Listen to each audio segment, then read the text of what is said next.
Hello, good afternoon.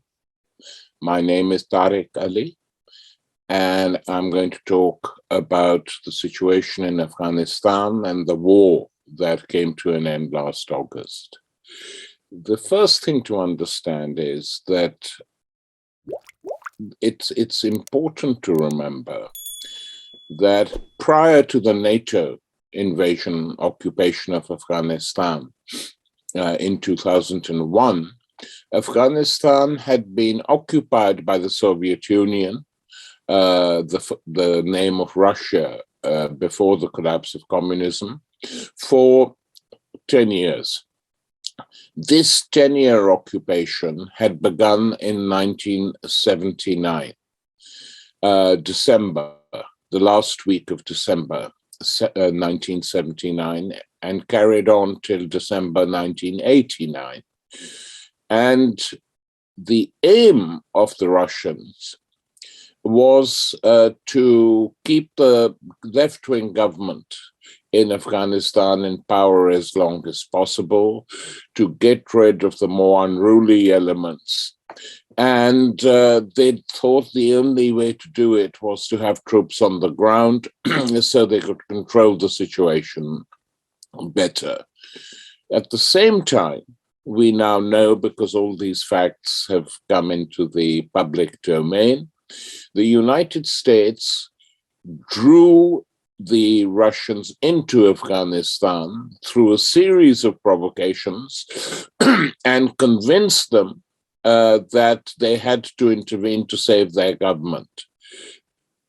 Years later, Zbig Brzezinski, President Carter's national security advisor, went to the Pakistan-Afghanistan border and sent off with friendly exclamations the jihadi groups, mainly far-right religious groups, to go and fight the Russians. And he said to them, "Long live the jihad."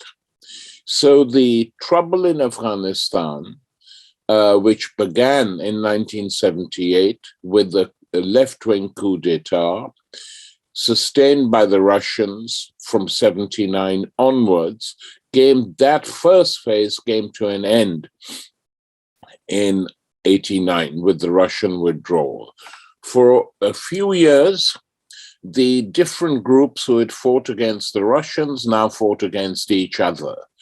The destruction that was wrought on Kabul was basically the result of intra-faction fighting with guns and weaponry supplied by both, in different times, the Russians and the United States, and they fought each other to a standstill.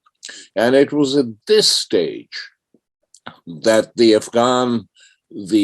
young children or students of Afghan refugees and many refugees in Pakistan were dispatched to Afghanistan to take over. The word Taliban means student. That was the appellation they were given, but the whole operation could not have been possible without the Pakistani military, the inter-services intelligence playing a key role and given lots and lots of dosh by the United States to go and do this. So the Taliban was propelled into power by in the mid to late 90s and stayed there till 2001. The Taliban government was, of course, a religious government. It had been created with that particular aim. And there was mayhem in the country for some time, till a certain degree, one has to acknowledge, of stability was imposed on the country. And it seemed that at long last, possibly, Afghanistan would be able to function without any war. But this was a vain hope, because the Afghan government gave refuge to Al-Qaeda, the group which had once fought, or the leaders of the group had once fought with the United States on the side of the United States in Afghanistan, and now moved into opposition. They felt the Americans had let them down, they'd stopped supplies of money and weaponry, etc., etc. They felt they'd been used, and they set up a small organization of terrorists, that's the only word, whose aim was to blow up US embassies, attack US warships and buildings. And they did this. They blew up, attacked the US embassy in Kenya. They attacked a US ship in the waters surrounding the Yemen. And their aim always had been to target big buildings in the United States itself. And they did this with the events of 9/11, when many of you will recall the Pentagon was attacked and the Twin Towers were destroyed. Those dramatic scenes, which I think even if you were very young, you probably remember till this day, 20 years ago, 2 decades ago. The attacks were launched by Al-Qaeda. They admitted them. They celebrated them in their hideouts in Kabul. And the United States then decided to wage war to capture the Al-Qaeda leaders. Afghanistan was asked to surrender them.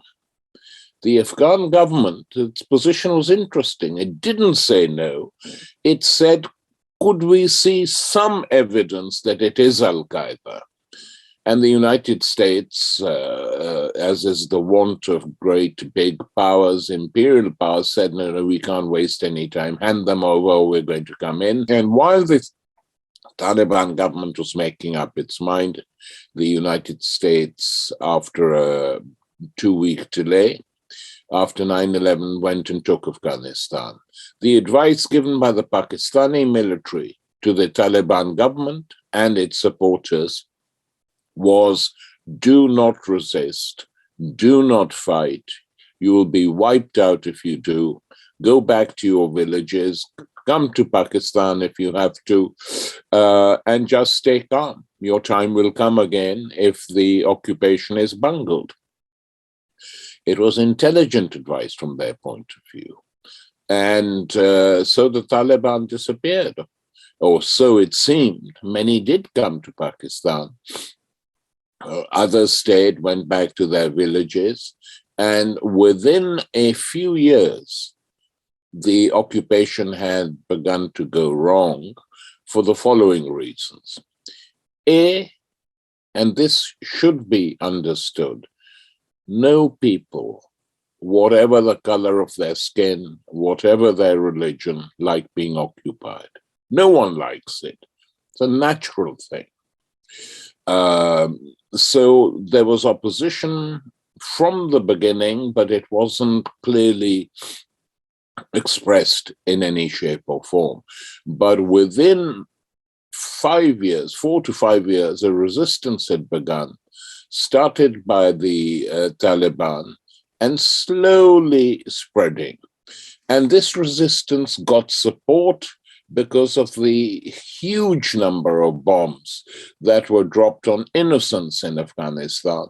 This has been acknowledged now in 2010. Some acknowledged it in 2015. WikiLeaks published a dossier outlining all the crimes and horrors that were being inflicted on the country, ordinary people dying in indiscriminate drone attacks, weddings where people in that region, to celebrate, fire guns, thought to be armed groups and bombed from the skies, and, torture restarted in a big way now by the United States, and so on. To continue watching this video, click the link in the top left or in the description below. Or visit iai.tv for more debates and talks from the world's leading thinkers on today's biggest ideas.